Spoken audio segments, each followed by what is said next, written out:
சில பெரியார் சிலையை உடைப்போம் அப்படின்னு சொன்ன ஒருத்தருக்கு இப்ப ஜாமீனோட தீர்ப்பு வந்திருக்குல்ல. ஆமா.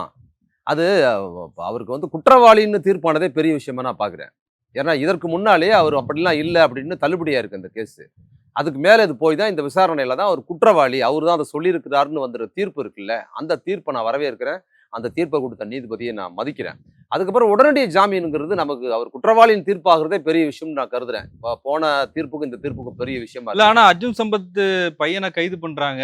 கஸ்தூரிய போய் ஹைதராபாத் போய் தேடி பிடிச்சு கைது பண்றாங்க. ஆனா எச் ராஜாவ கைது பண்ண முடியலன்னு ஒரு இது இருக்குல்ல. இல்ல, எஸ்.வி. சேகரோட கைது பண்ண முடியல. இல்ல அதான் முடியல. அதான் இவங்களோட சோர்ஸ், இவங்களோட பின்புலம், இவங்க சொன்ன விஷயத்தோட கன்டென்ட் சார்ந்தா நீதிமன்றம் தானே அது முடிவு பண்ணுது.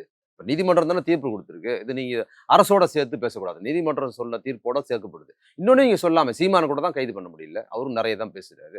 அவர கூட தான் கைது பண்ண முடியல. சீமானு, இன்னும் எச். ராஜா, எஸ்.வி. சேகர் பல பேர் நீங்க சொல்ல முடியும்ல.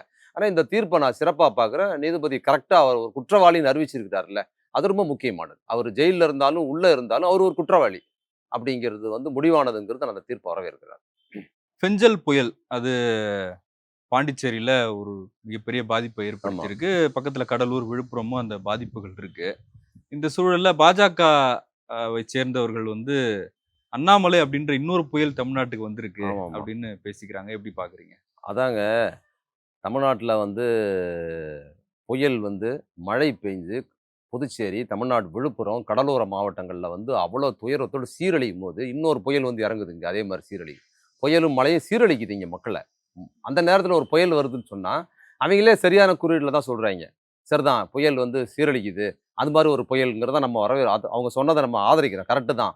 வந்த புயல்ல இப்ப நீங்க புயல் வந்திருக்குது அப்படின்னு இந்த புயல் வந்திருக்குதுங்கிற செய்திய இவங்க போய் வந்து விழுப்புரம், கடலூர், பாண்டிச்சேரியில போய் சொன்னாங்கன்னா, என்ன நடக்கும்னு ஒரு படத்துல வடிவேல்ட்ட பார்த்து ஒருத்தர் கேட்பார்ல, "ஆத்துல எல்லாரும் சௌக்கியமா இருக்காங்களான்னு?" "ஏன்டா ஆத்துல எல்லாரும் வெள்ளம் வந்து அடிச்சு செத்துக்கிட்டு இருக்கா, நீ ஆத்துல சௌக்கியமா இருக்கிறீங்களான்னு கேட்கறாங்கிற" மாரியான ஒரு ஒரு கோமாளித்தனமான அணுகுமுறையா தான் இருக்குது.